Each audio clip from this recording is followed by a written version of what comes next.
All right, welcome everybody. We got podcast number 3 coming at you. My name's Chris Burandt. We call this Wide Open with yours truly, and Ross Robinson, my co-host here.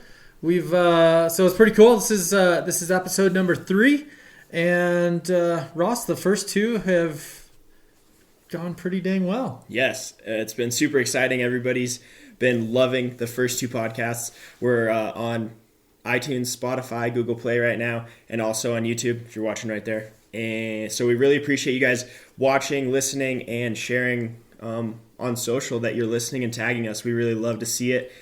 You guys are shooting us questions, which is great. And man, we already have so much that we can talk about over the summer. So I'm really excited. Well, and it's great to hear what people are wanting to chat about. But I mean, in all honesty, we're snowmobilers, right. And between just me, you, Kyle in the shop, and Andrew all the time, and that's pretty much all we do. We live, eat, sleep, drink snowmobiling, and so we thought this would be a great place to chat about it. Yep, exactly. And it's just cool that people are like, man, finally a snowmobiling podcast, which is proving our theory right, and we're so excited about it. I think might be the most excited about it, but it's really exciting. It is. So with that, let's dive into the topic for number 3 here, and it's how to become a better snowmobiler. Yep. And this is something that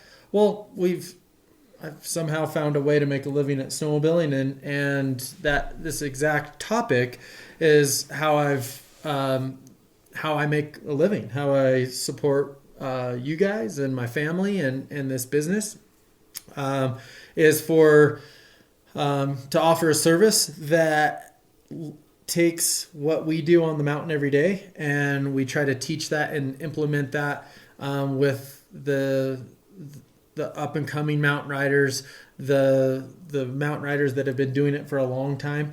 What's so cool about this sport is you can never be the best. We talk about that in our riders meeting all the time.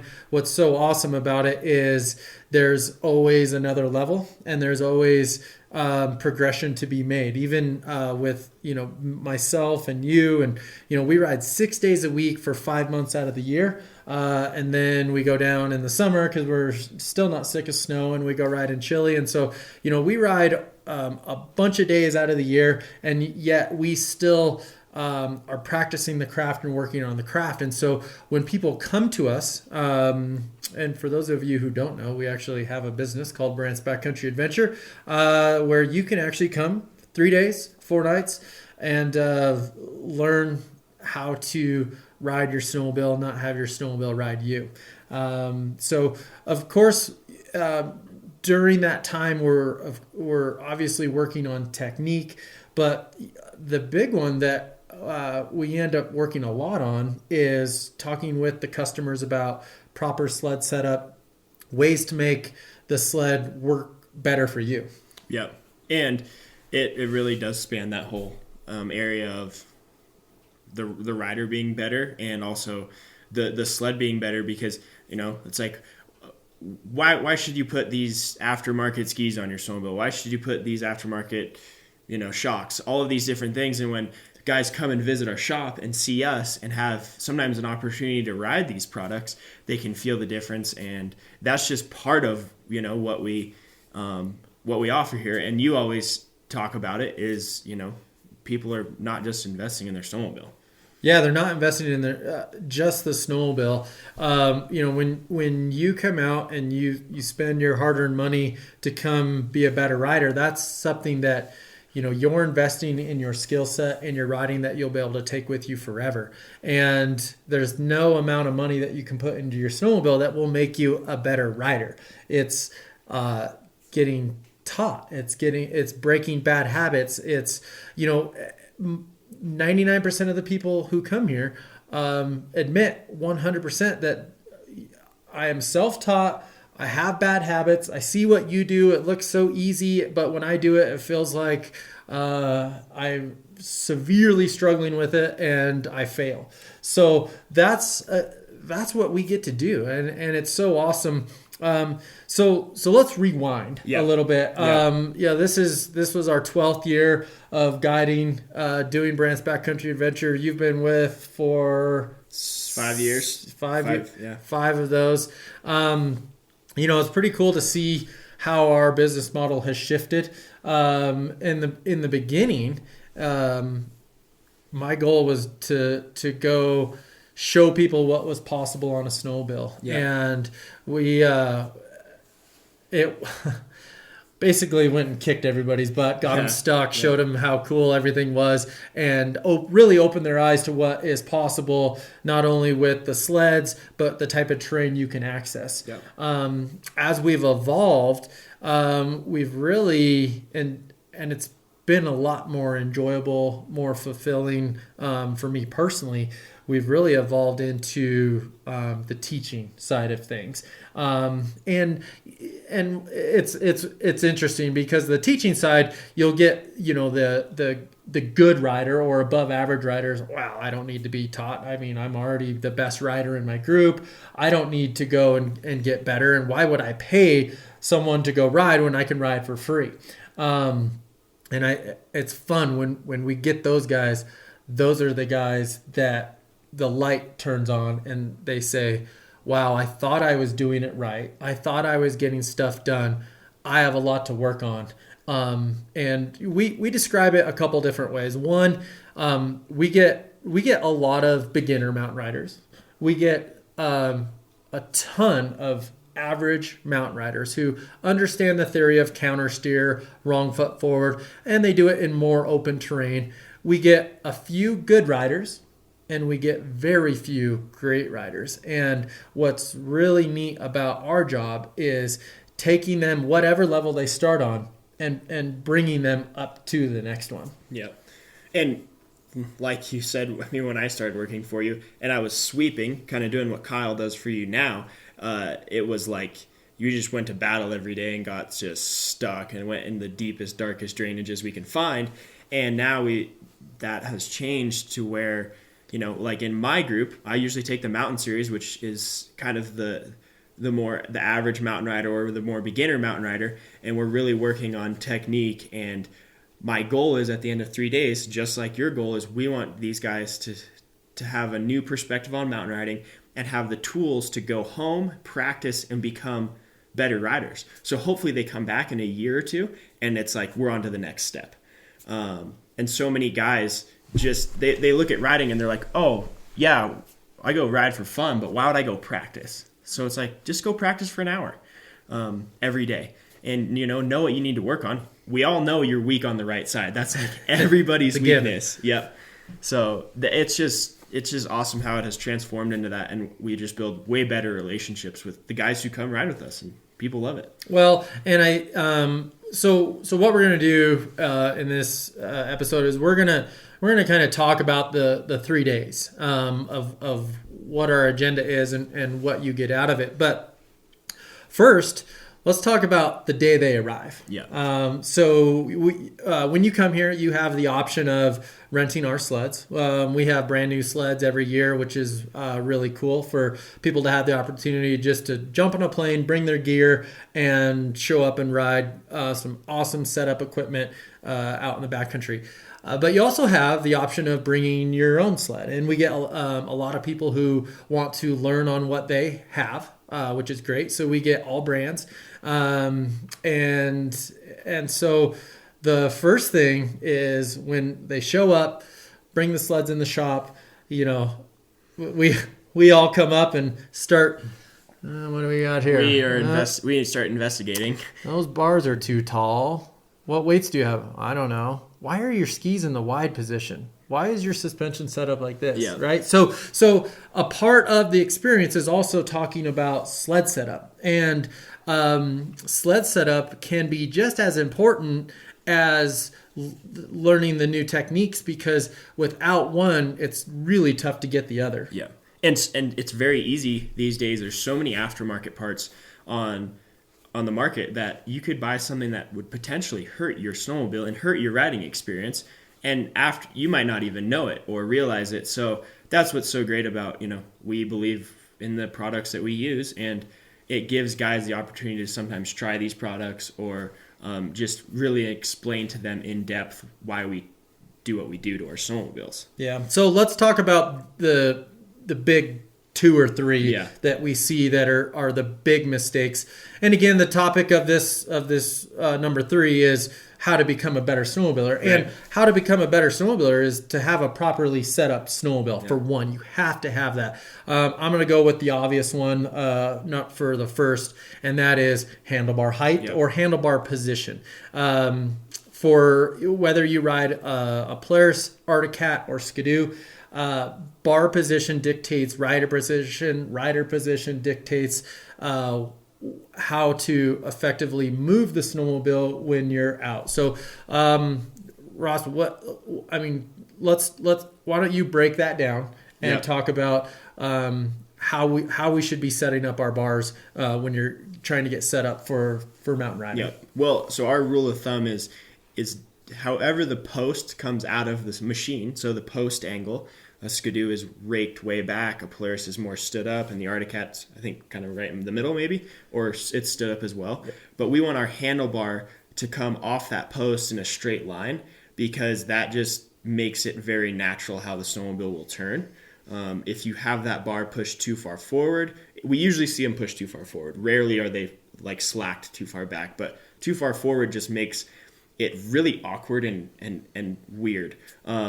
And that's especially on the Skidoo. Especially the Do is the worst for it. Because what we see, the difference on the steering between the Do and the Polaris and the Arctic Cat is so, the Skidoo basically turns up and down. And if you're watching on YouTube, you can actually see that, what I'm displaying here, where on the Polaris and the Arctic Cat, it's more of a flat turning.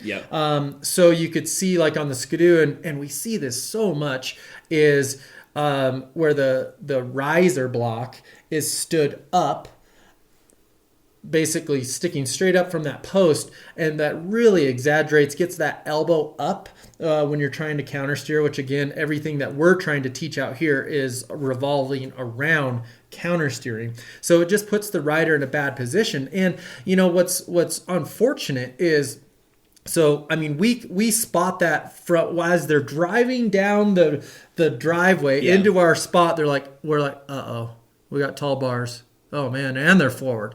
Two no-nos, right? And so, and that kind of leads us into the next one of bar height.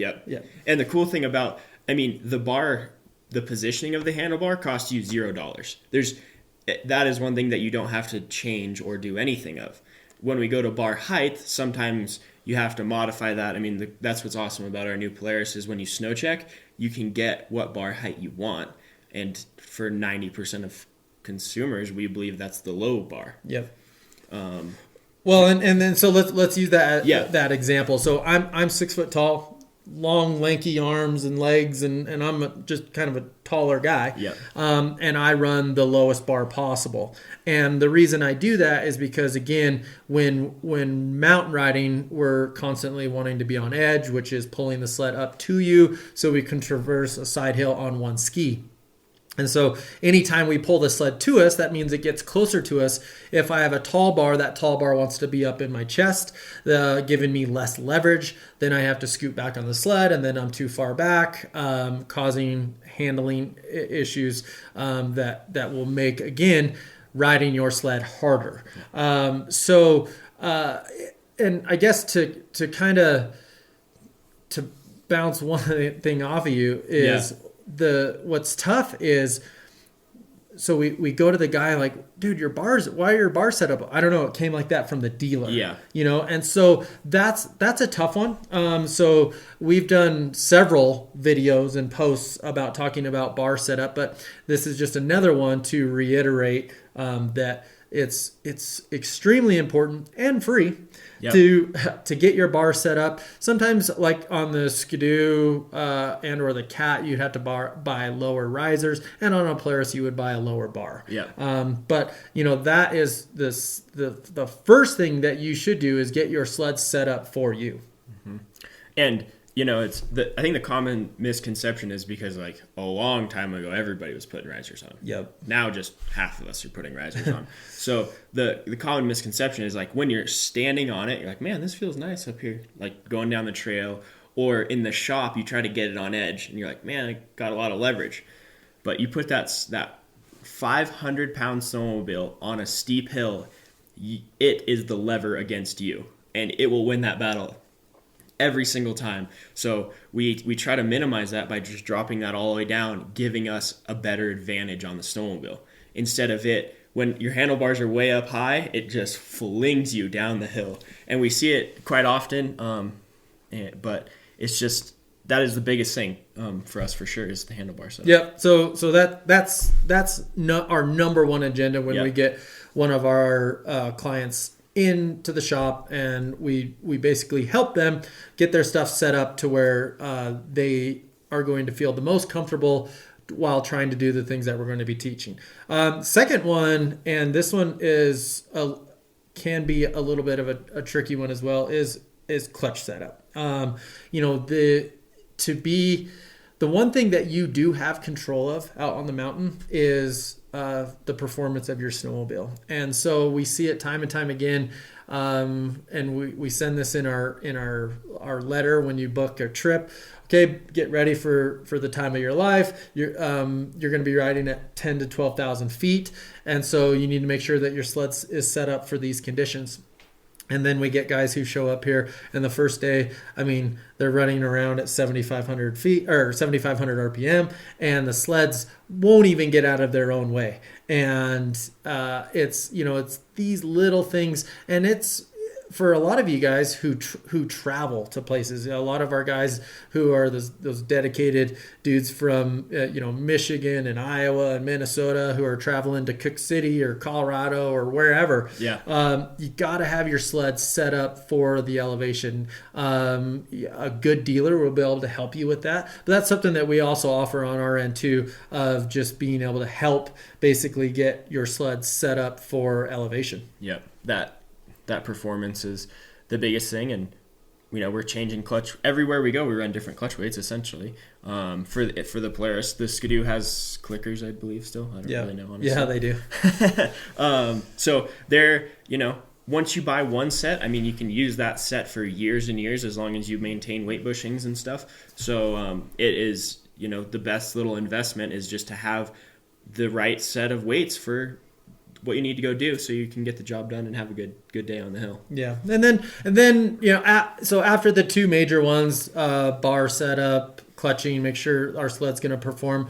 Then it's the little ones, making sure suspension is somewhat dialed in. Yeah.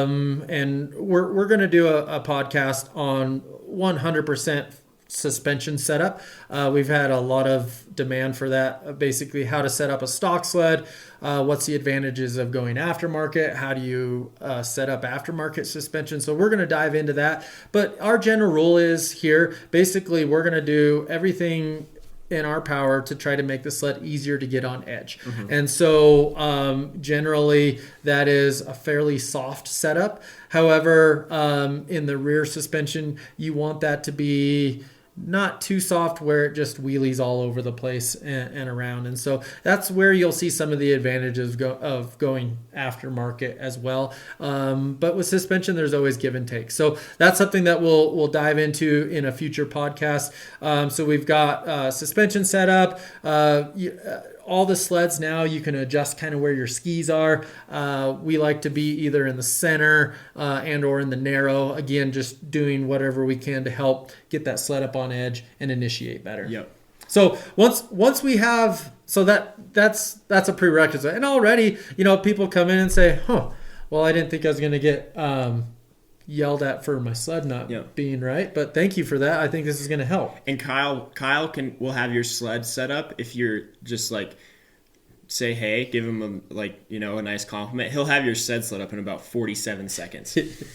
So we're here to help out and just do little things and make sure that they're ready for their first 3 days. Yeah. And again, we'll dive into this more on a future one, but talking about throttle position, brake position, all of those things make a big difference. All right, so now that we've kind of talked about sled setup, that was our first agenda as you got into the shop. Now it's our favorite part, getting on the snow.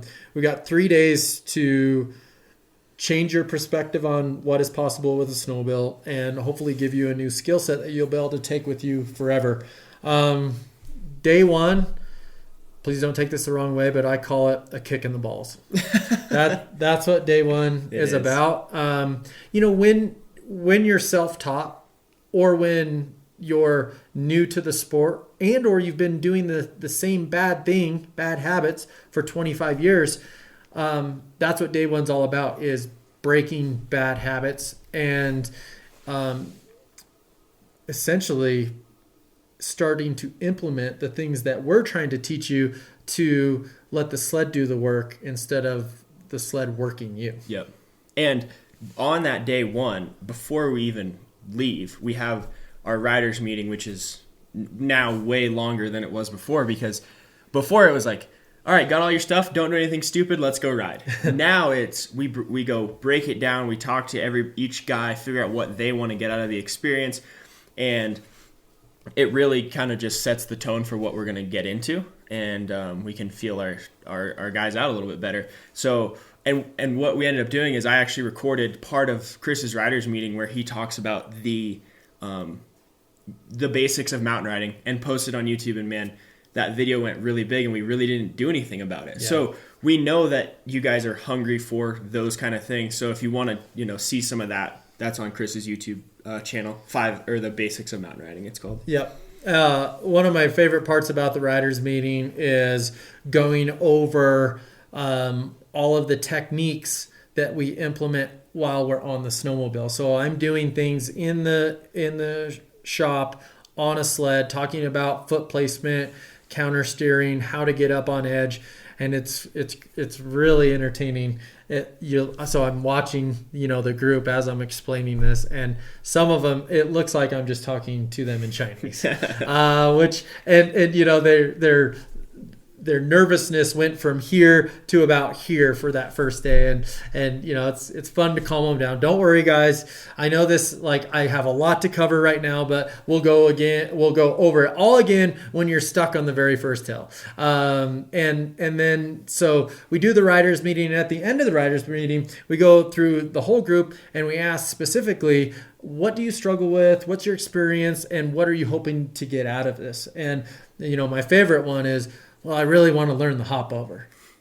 Kyle and I are like, yeah, we do too. and I guess so. My smart ass comment back is, well, let's work on side hilling first, and then we'll kind of try to transform into the hop over. But so I think what's so cool and unique about day one is I've had some really good riders here this year specifically, and it's awesome to get the really good guys, because they're just a few tweaks away from being great riders. But even a really good rider, you go get them on an open slope with old tracks, just kind of junk snow, and have to make them do it perfect on an open slope, and we can find little things that they're doing not quite right. They could go and do a gnarly line through the trees, but you stick them out on this open stuff where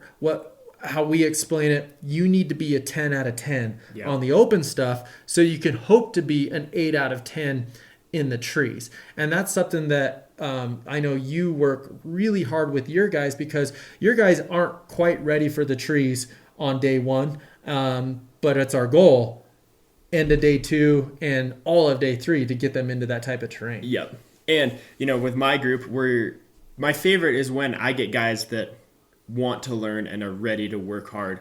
It's a vacation, but at the same time, there's no better time than these 3 days to really take your riding to the next level. And when I get those guys, we just start in the beginning and we just start kicking those bad habits, getting on edge. And, we tell them that this is an open hill, and if you go downhill, you can it's fine. but pretend that there's a creek in the bottom. Pretend that there's trees down there. Because if you lose edge on this open hill, then imagine what you're going to do on a hill with consequences. So really just implementing these small things. And I mean, you could watch every single snowmobile movie ever. You could watch, and you would never pick up all of these small things. And the small things are usually what turn light switches on for guys. And that's when they're like, oh man, that was way easier. Yeah. Or, it can happen so fast for certain riders, which is just awesome to see. And I think that's what's really neat. We a ton of our clientele, they get here.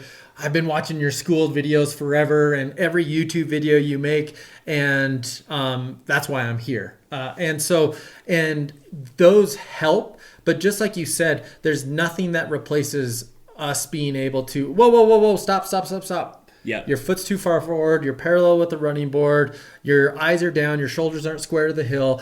All of these things that you don't realize that you're doing wrong when you're just riding. And the other thing is, when you're riding, you're constantly avoiding the things that make you uncomfortable.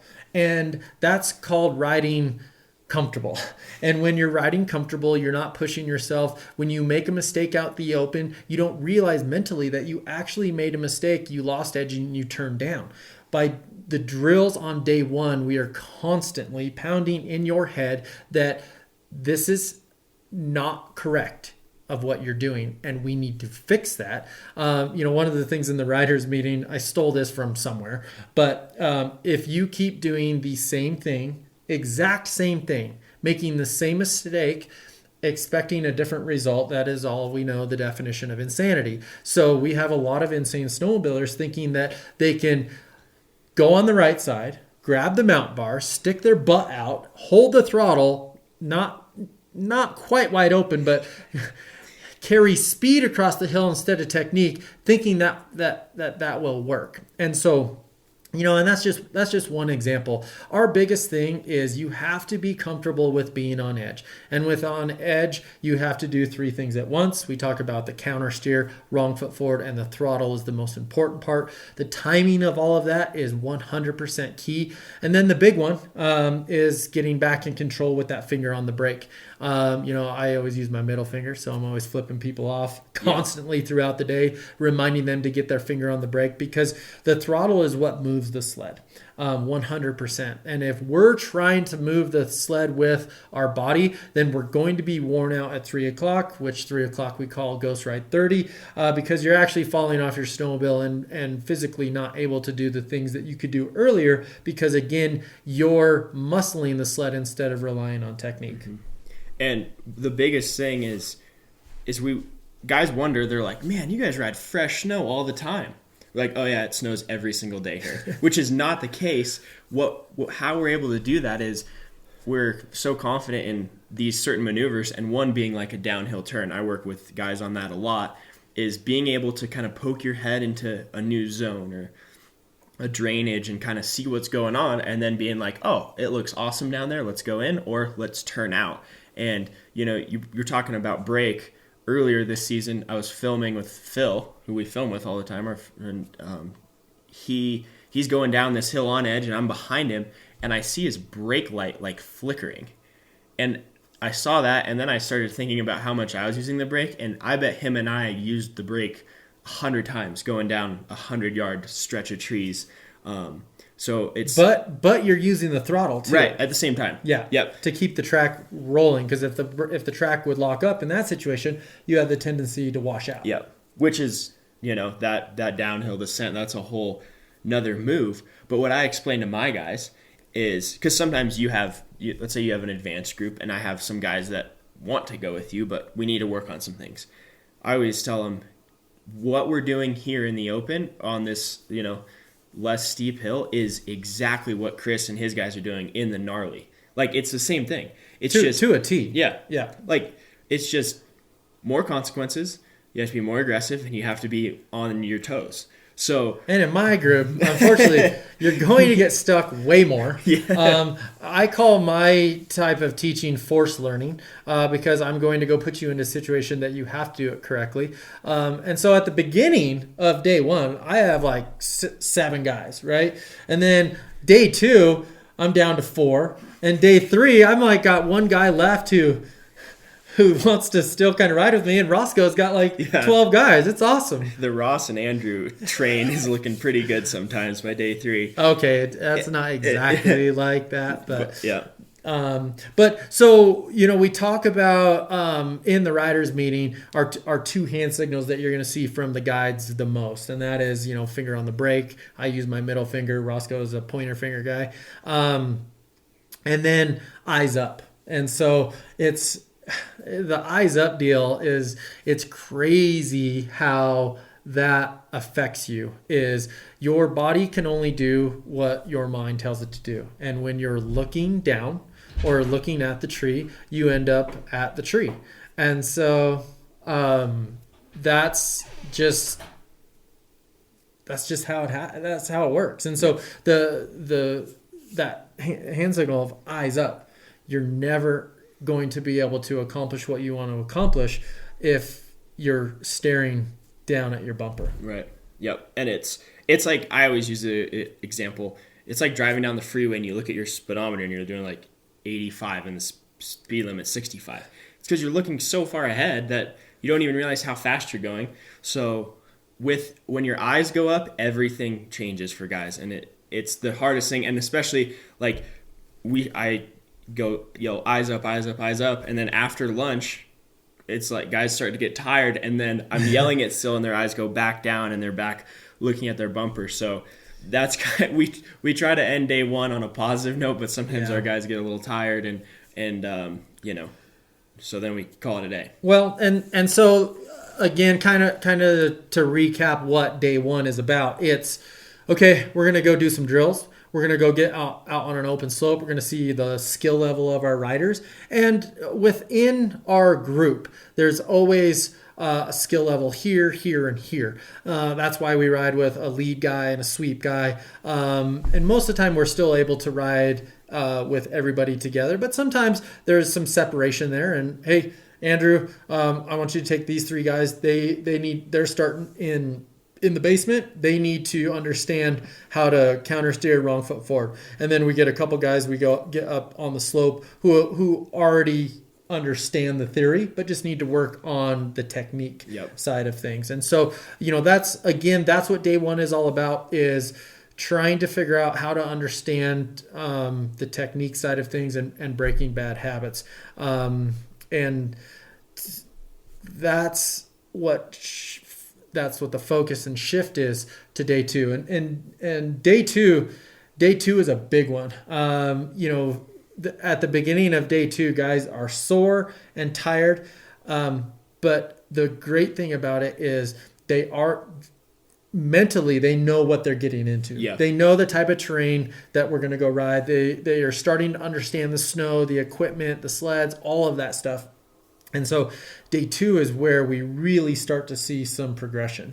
And in day 2, we let off the gas. We start to slowly let off the gas of doing like drills on an open side hill and start bringing guys into, the fun terrain. Yep. Where they can start putting these skills and techniques to the test and start doing, hopefully some things that they would have been uncomfortable doing before they came to ride with us.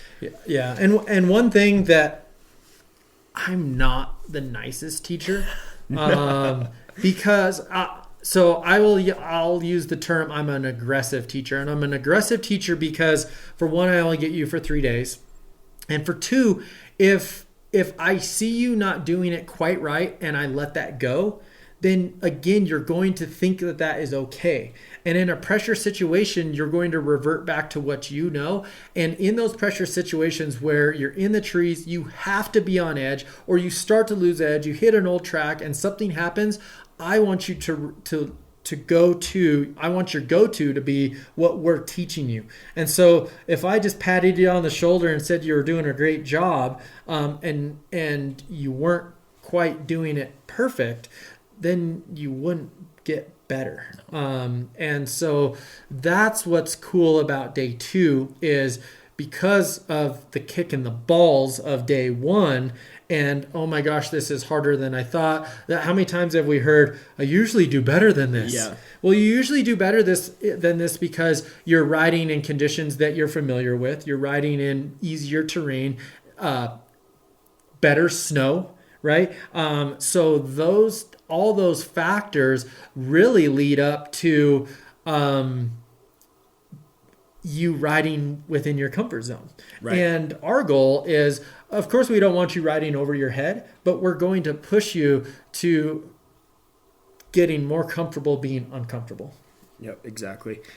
And it's just so awesome that, like I was just thinking, you should try working for Chris. You think he's mean when you come ride with us. When I screw up, he's like, "What are you doing?" And it's we don't ride hard together that often because we're always split up. But Kyle can attest to this for sure. His big thing is working on the hop over, and like he'll go do one that's like so close, or like he gets it done, but it's not perfect. And I've heard Chris be like, yeah, it worked, but it wasn't quite perfect. So, just striving to be your best when you're out there is our goal for ourselves and our clientele. Yeah, and that's very well put. It's the same whether you guys are doing something where I'm pushing you to do something, and or when I go push myself. I specifically remember a line I did this year. I come out of this hole and I'm like, oh my gosh, I see the top, and I got fixed just a little. There's a little dinky tree, and I fixed my eye to it just for a brief second. And what do? I drive right to it. I clip my ski off of it. It screws me up. I end up underneath the shelf, stuck bigger than crap right in between two trees. And it was one of those things where I had to be perfect in that situation, and I wasn't, and I made a mistake. And what we always say on the mountain is, we always hear this, I'm sorry, I'm stuck again. I'm like, whoa, no sorries. You don't need to tell me you're sorry. We expect you to be stuck here. And it's never a mistake as long as a lesson is learned. That's called a lesson, right? We learned from it, and we're going to fix it, and we're going to be better next time. Again, day 2, you're starting off where we really started clicking at the end of day 1 before you got tired and you could barely stand on your snowmobile. Yep. And so what's happening now is you're starting to be more automatic. You're not having to think about the process as much. Like, okay, so what did he say? He said, I got a counter steer, wrong foot forward. Oh my God, when do I use the brake? How much throttle? Where's my foot supposed to be? All of these things are starting to be more automatic. And that's what's so cool to watch. And as the rider, they don't see this. They don't see this progression that they're making because they're still making mistakes and getting stuck. But what they don't realize is we're in harder terrain. We're in the trees a little bit, and now we're in more challenging. So because it's softer, it's not as tracked up, and so it's cool. But and it's really again setting us up for that magical day 3. Yep. And at the end of day 2, before everybody starts getting tired, we can start to see it, what you just explained, and then we call it Ghost Ride 30 when everybody starts to get tired, and it earned the name Ghost Ride 30 because that's when people start letting go of snowmobiles and they just coast down the hill and hit trees. So we try to leave before we enter Ghost Ride 30. We try to call it a day and get ready for the magical day 3. Yeah. And I think the big thing that we really focus on that day 2 is, again, you're starting to look at things different now. And with the whole eyes up should be starting to be your main priority, because as we're keeping our eyes up, that allows us to use more throttle, and as we use more throttle, that helps us move the sled. One of the things, and we kind of skipped this on day 1, was probably the number one thing that people do wrong when they first show up here is they ride too fast. Yeah. Especially East Coast guys and Midwest guys. Not afraid of the gas. No. But when you're using throttle to carry you across the hill. That's relying on speed and not technique. And so that's something that now on day 2 is starting to be magical, and something that we say is you should be able to stop at any time on any hill on edge. And if you can't, you're going too fast. And so that's what allows you to get into that more technical terrain, is being able to be on edge, but more importantly, be in control. Yep. And so it's really cool. You've seen some of our pictures that we post or videos that we post riding with the group, where you see like 10 guys parked on edge up on a hill. Well, what you didn't see was day 1, there was one guy, and that was me. Parked on the hill on edge, and there was a couple guys parked nose high that got stuck, a couple guys that got rolled over, and a few guys who said, I don't even know what edge is. Yep. And then in that short progression, we can get them up onto that. And so for you guys who are weekend warriors and don't get to maximize don't get a ton of time to practice, what we always preach is, whether you get 6 days a year on the hill or 20 days a year on the hill, you have to maximize those opportunities by putting yourself in those situations where you can practice. And it's not like you need to go do a drill, right? You don't need to go up and just practice setting yourself on edge and nose low or doing a downhill turn or whatever. But it's just something where you need to keep pushing yourself to practice, because again, when you revert back to riding comfortable, you're not really pushing yourself to get yourself ready for that next situation. And for the guys that do get those 6 days, we can't control the weather. So when you plan a trip on a bad weather weekend, the snow's hard or it's just not perfect, that's the best time to practice, because those conditions are a little bit tougher. And when you can do it in those conditions, and then you get that like 8 to 10 inches of fresh on top of a good base, look out. It's all time fun, and you're just ripping. Yeah. Because you put in the legwork, maybe when conditions weren't perfect. Yeah. And I think, that's one of the things I really enjoy about our zone here in Colorado, is that we are faced with some of the most challenging conditions you could ever ride in and or teach in. Yeah. We have sugar snow. We're at 12,000 feet. So you have no power in your snowmobile. You can't breathe because we're at 12,000 feet. And it's just hard. And so when we get these guys, and that's when we get the statement, I usually do better than this. Well, you do better than this, again, because you're riding in your comfort zone, in your comfortable conditions, and it's harder here. But when you go home and you ride in those conditions and you take what you've learned here and you take that and apply it, it's awesome to see how much more momentum you can carry, how you can ride more neutral instead of wrong foot forward. So then you're conserving energy and you're not getting stuck as much because you have a plan B now, and all of these things, again, that we focus on. So now let's talk about the third day and how, it is very different than the first day, and it depends on the group too. Ultimately as guides and teachers, we're here for our customers. So sometimes for me, day 3 is like, all right, guys, we put in the work day 1, day 2, and they just want to rip around and have some fun and, hang out, then that's awesome. Or if they're like, we want to keep learning, we'll do that. So day 3 is kind of more of a free day for a lot of times, and or a go kick your butt final end day. So, it varies from group to group, or we've even had days when we just take everybody together and really cater to our guys and make sure that they're happy. And maybe if there's something that they wanted to work on that they didn't get a chance to, we can kind of hone in on that last day. So my favorite part about day 3 is, again, I always have a goal or agenda of where I want to get to on that third day. And it's pushing them. It's for me, it's the reward of all the butt kicking and hard work of getting to learn and getting more comfortable and getting dialed in on day 1 and day 2. And so I always have a spot in mind where I think we can get everybody up through here. And when you get that group up either on that gnarly hill or up to the top, and we're high-fiving, and you're sitting there and you got helmets off and you're looking at the group, and do you guys remember day 1 when you couldn't be on edge on the hill down there? Like, you couldn't literally do that, and look what you're doing right now, Yeah. as they're sitting Yeah. on edge with consequences below them, Right. and they couldn't do it above the trail on Yeah. day one. They're like, I would never have come up here before.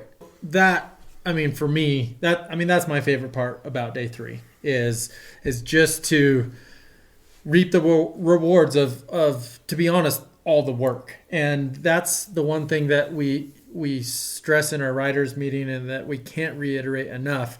No matter if you're coming here and spending your hard-earned money to become a better rider, and or you're just riding up on the mountains by yourself with your buddies, is there's no replacement for hard work.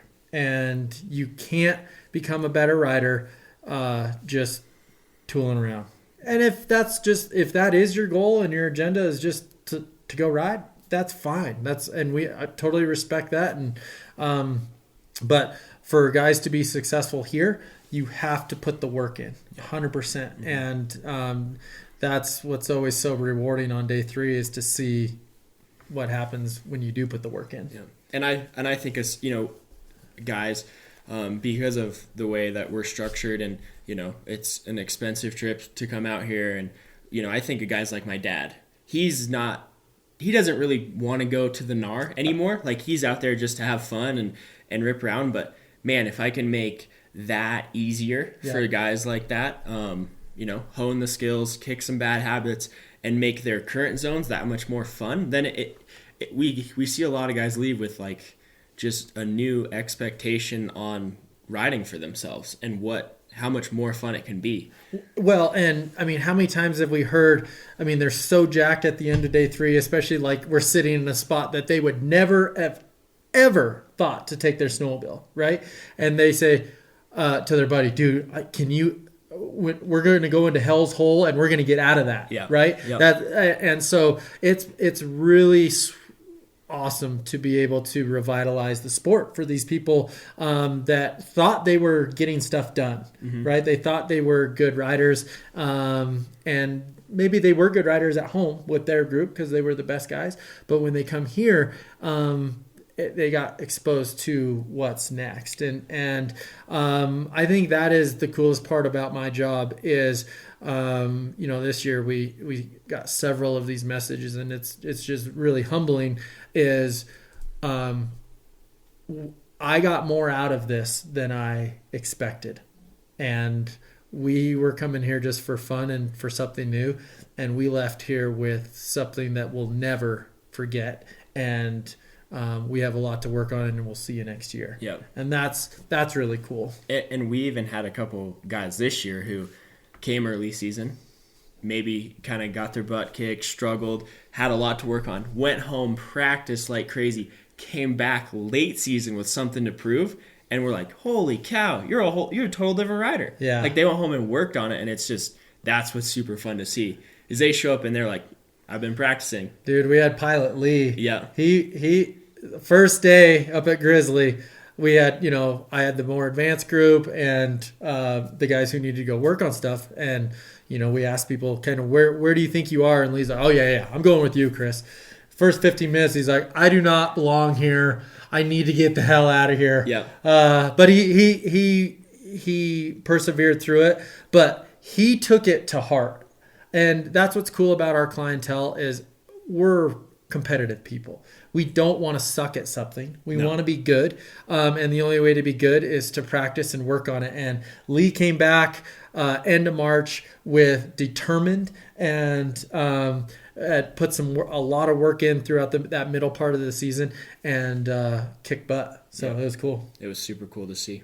So, well, let's wrap this up. This has been another really fun one. The title of this one is, what are we titling it? Becoming a better snowmobiler. Becoming a better snowmobiler. And, this isn't just an infomercial for what we do here at Burandt's Backcountry Adventure. It really is, it should be your goal, whether you decide to come here and or if you do what you do on the mountain. It's about pushing yourself. It's about making sure that your sled is set up so it's working for you, not against you.